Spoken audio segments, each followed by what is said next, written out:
Breaking news చూస్తున్నాం. Malkajgiri MP Etela Rajender ఒక్కసారిగా తనలోని ఉగ్ర రూపాన్ని బయటపెట్టారు.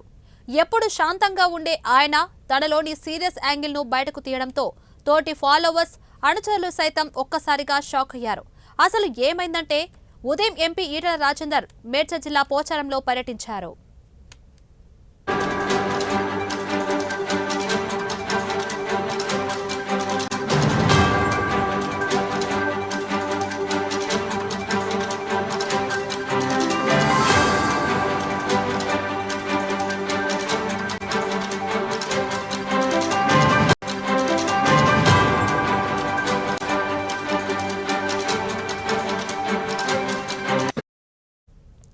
పేదల భూములను ఓ రియల్ ఎస్టేట్ బ్రోకర్ ఆక్రమించాడని ఆయనకు ఫిర్యాదులు అందాయి.